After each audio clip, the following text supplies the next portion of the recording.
हेमंत सोरेन के सीबीआई जांच पर अब 24 मई को सुप्रीम कोर्ट में होगी सुनवाई। रांची, नई दिल्ली। झारखंड के मुख्यमंत्री हेमंत सोरेन के खदान, लीज और सेल कंपनियों के खिलाफ सीबीआई जांच की याचिका वाले मामले में झारखंड हाई कोर्ट के आदेश के खिलाफ दाखिल एसएलपी पर सुप्रीम कोर्ट अब 24 मई को सुनवाई करेगा। कोर्ट ने कहा कि वह इस मामले में सुनवाई वेक्सन कोर्ट में करेगा। बता दें कि इससे पहले झारखंड हाई कोर्ट में भी मामले में सुनवाई का तारीख 24 मई को ही निर्धारित रखी गई है। झारखंड के मुख्यमंत्री हेमंत सोरेन के सीबीआई जांच पर आज सुप्रीम कोर्ट ने अब 24 मई को सुनवाई होगी।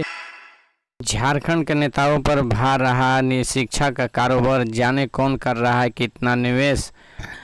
ऐसे में शिक्षा पाने के देने दिलाने का उपक्रम यदि पूंजी केंद्रित हो गया है तो इस आश्चर्य की बात नहीं है। आज के समय में शिक्षा एक कारोबार हो गया है। कारोबार का अर्थ निवेश और मुनाफा के इर्द गिर्द घूमता है।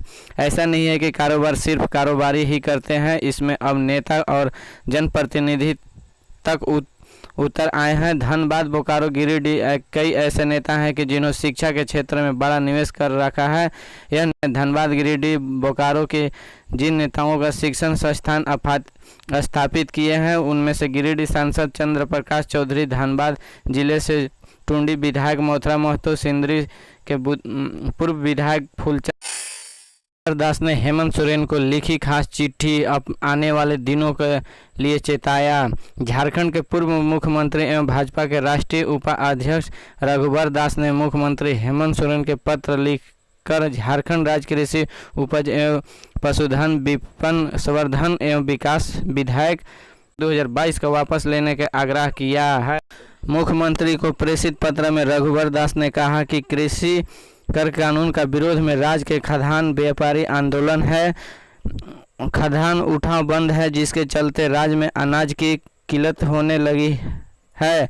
झारखंड के पूर्व मुख्यमंत्री रघुवर दास ने कहा कि कृषि विधेयक के धारा 66 के तहत 2% कृषि बाजार का शुल्क लगाने का प्रावधान किया गया है। जानकारों के अनुसार लागू होने के बाद झारखंड के लोगों को 4-5% महंगा।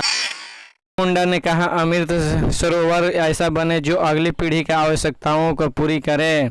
केंद्रीय जनजातीय मामलों में मंत्री सह खूंटी के सांसद अर्जुन मुंडा ने कहा कि प्रत्येक जिला में बनने वाले अमृत सरोवर ऐसा बने जो अगली पीढ़ी की आवश्यकता को पूरी करे।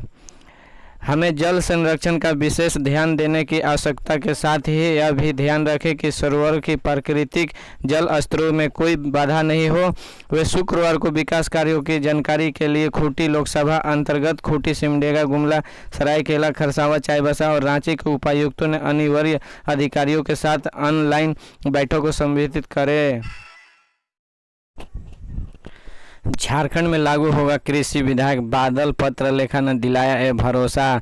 झारखंड राज्य के कृषि उपज और पशुधन विपणन विधेयक के चौतरफा विरोध के बीच कृषि मंत्री बादल पत्र लेखा ने भरोसा दिलाया है कि राज्य सरकार व्यवसायियों का विश्वास में लेकर ही विधेयक को लागू करेगी। झारखंड विधानसभा में बजट सत्र में झारखंड राज्य कृषि उपज और पशुधन विपणन संवर्धन सुविधा विधेयक 2022 का पारित किया गया था। बिल के कुछ बिंदुओं पर आपत्ति करते हुए राज्यपाल रमेश बैस ने इसे सरकार को वापस कर दिया है। अब यह बिल विधानसभा के अगले सत्र में लाया जाएगा। प्रतिनिधि कृषि मंत्री ने बताया कि विधेयक के जिस धारा 66 के तहत 2% कृषि बाजार शुल्क लगाने का प्रावधान किया गया है उसे निश्चित तौर पर महंगाई बढ़ेगी।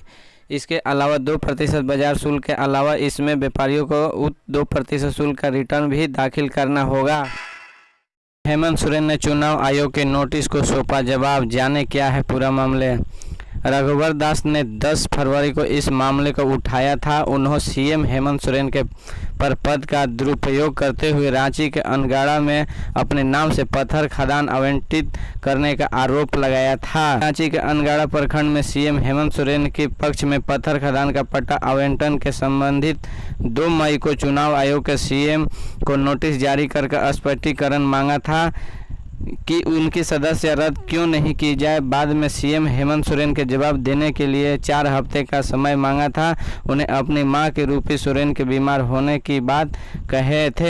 हुए चुनाव आयोग के समय मांगा था कि इस बार चुनाव आयोग ने 10 दिन का समय दिया था। जवाब देने की आज आखिरी तारीख थी।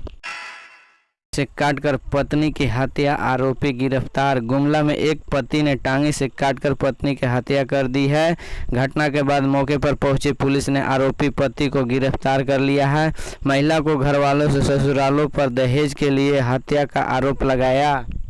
सदर थाना क्षेत्र के डुमरडीह में एक पति ने टांगी से काटकर अपने पति की हत्या कर दी है। हत्या के बाद इलाके में सनसनी फैल गई है। घटना की सूचना पाकर मौके पर पहुंची पुलिस ने शव कब्जे में लेकर पोस्टमार्टम के लिए सदर अस्पताल गुमला भेज दिया। वहीं गुमला पुलिस ने आरोपी पति को भी गिरफ्तार कर लिया है। खबर है कि 1 महीने पहले पति ने आत्महत्या करने का भी प्रयास किया था। हत्या के बाद घर के बाहर बैठा रहा आरोपी। जानकारी के मुताबिक गुमला मुख्यालय से 5 किलोमीटर दूर डुमरडीह के रहने वाले शनिचरवा महतो के बेटे निर्मल महतो ने टांगी से काटकर बड़ी बेमारी में अपनी पति के सविता देवी की हत्या कर दी। नियुक्ति की शिक्षक के लिए अभिनंदन समारोह। धनबाद कॉलेज में नव नियुक्ति शिक्षक के लिए शुक्रवार को SSLNT कॉलेज में BMS के U2 ने अभिनंदन समारोह का आयोजन किया। बारी बारी में नव नियुक्ति शिक्षा का अभिनंदन किया गया, साथ ही संगठन की मजबूती पर जोर दिया गया।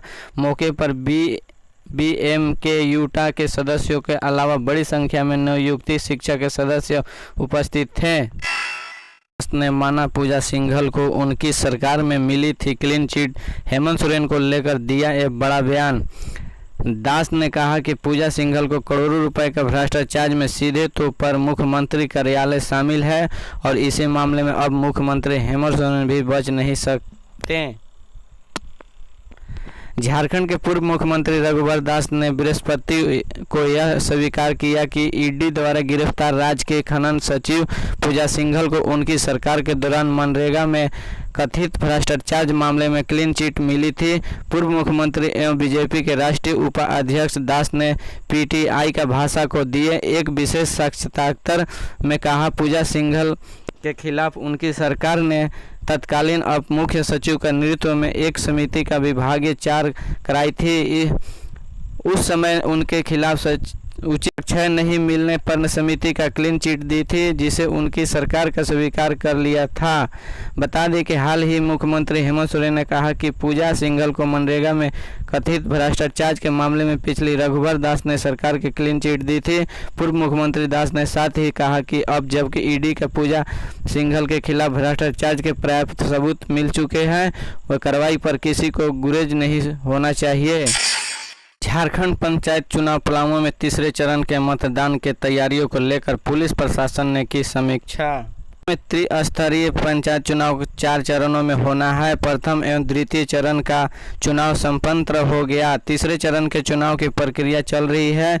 जिले के लेस्लीगंज, सतबरवा, पांकी, मनातू एवं तरहासी प्रखंड के 910 मतदान केंद्रों पर 24 मई को मतदान होगा। शुक्रवार को पलामू के उपायुक्त शशि रंजन एवं पुलिस अधीक्षक चंदन कुमार सिन्हा ने तीसरे चरण के चुनाव को लेकर अब तक की गई प्रशासनिक तैयारी की समीक्षा किया। NIC के सभागार के वर्चुअल समीक्षा बैठक हुई। इसमें संबंधित प्रखंड के BDO, CO, STPO आदि मौजूद थे। DC के सह जिला निर्वाचन पदाधिकारी श्री रंजन इन सभी प्रखंडों के निर्वाचन पदाधिकारी का मतदान केंद्रों की स्थिति का निरीक्षण करने का